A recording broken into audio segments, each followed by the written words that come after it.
আসসালামু আলাইকুম। আপনি দেখছেন গ্রামীণ স্বপ্ন বীজ, যেখানে আমরা গ্রামের জীবন, কৃষি, পশু পাখি ও প্রকৃতির বাস্তব কথা তুলে ধরি। বন্ধু, বন্যা শেষ মানে স্বস্তি না, শুরু হতে পারে আরো বড় বিপদ। এই বিপদ হলো পানিবাহিত রোগ, চর্মরোগ, ডেঙ্গু, শিশুদের ডায়রিয়া, পশু পাখির রোগ আর পরিবেশের বিশৃঙ্খলা।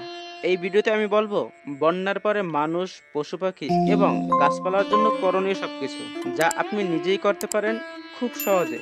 তাই শেষ পর্যন্ত ভিডিওটি দেখুন এবং শেয়ার করুন সবাইকে সচেতন করার জন্য। পানির বিশুদ্ধতা নিশ্চিত করুন। বন্যার পর যে পানি আপনি খাচ্ছেন সেটা হয়তো দূষিত, ময়লাযুক্ত অথবা জীবাণুতে ভরা। প্রতিদিনের পানি ফুটিয়ে খান 10 মিনিট। যদি ইলেকট্রিক বা গ্যাস না থাকে তবে ব্যবহার করুন ওয়াটার পিউরিফিকেশন ট্যাবলেট বা সোলো স্যান্ড ফিল্টার। সাপ এবং বিষাক্ত প্রাণীর উপদ্রব। বন্যার সময় সাপ, পোকামাকড়, বিচ্ছু বা এমনকি কুকুরও আশ্রয় খুঁজে মানুষের আশেপাশে চলে আসে। রাতে ঘুমানোর আগে বিছানার নিচে তাকিয়ে নিন। বাড়ির চারপাশে আলো জ্বালিয়ে রাখুন। পায়ে জুতো পরে হাঁটুন। সাপ কামড়ালে লোকচিকিৎসা নয়, সরাসরি ক্লিনিকে যান। টয়লেট ও আশপাশ পরিষ্কার রাখুন। বন্যার পরে অনেক জায়গায় পায়খানা বা টয়লেট ভেসে যায়, নোংরা হয়। যেখানে পানি উঠছে ফিনাইল বা ব্লিচিং পাউডার ছিটিয়ে নিন। শিশুদের জন্য পরিষ্কার পট বা ল্যাট্রিন নিশ্চিত করুন। মশা মাছি না জন্মায় সে ব্যবস্থা করুন। পশু পাখির যত্ন ও আশ্রয়। গরু, ছাগল, হাঁস, মুরগি এসবের শরীরে কাদা লেগে গেলে সহজেই অসুখ হয়। তাদের খাওয়ার জায়গা ও ঘুমানোর জায়গা শুকনো রাখুন। দিনে একবার হলেও পরিষ্কার পানি দিয়ে মুছে দিন। খাবার ভিজে গেলে তা ফেলে দিন, না হলে অন্ত্রের সমস্যা সৃষ্টি হতে পারে। স্বাস্থ্য সচেতনতা ও চিকিৎসা।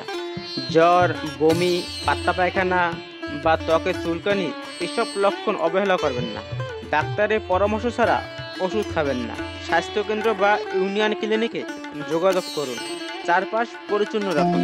নোংরা পানি, প্লাস্টিক, পচা খাবার, জমে থাকা পানি এসব মশামাছি ব্যাকটেরিয়া জন্ম দেয়। প্রতিদিন সকালে বাড়ির চারপাশ ঝাড়ু দিন। গাছের গোড়ায় জমে থাকা পানি ফেলে দিন। গাছপালার যত্ন নিন। অনেক ফল গাছের গোড়া বন্যার পর ঘুণ ধরে পড়ে বা পাতা ঝরতে শুরু করে। গাছের গোড়া পরিষ্কার করে জৈব সার ও ছত্রাকনাশক স্প্রে করুন। গাছের চারপাশ নালা কেটে পানি বের করে দিন। নিরাপদ খাবার খাওয়া ও সংরক্ষণ। ফ্রিজ কাজ না করলে খাবার 2 ঘন্টার মধ্যে খেয়ে ফেলুন। দুধ, তরকারি, ভাত এসব গরম করে খেতে হবে। শিশুদের কাঁচা ফল না দিয়ে সিদ্ধ বা সেদ্ধ খাবার দিন। বন্ধু, বন্যা গেলেও এর প্রভাব থেকে রক্ষা পেতে হলে সচেতনতা ও পরিচ্ছন্নতা জরুরি।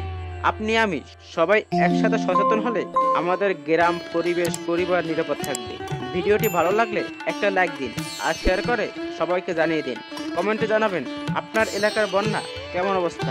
আল্লাহ হাফেজ।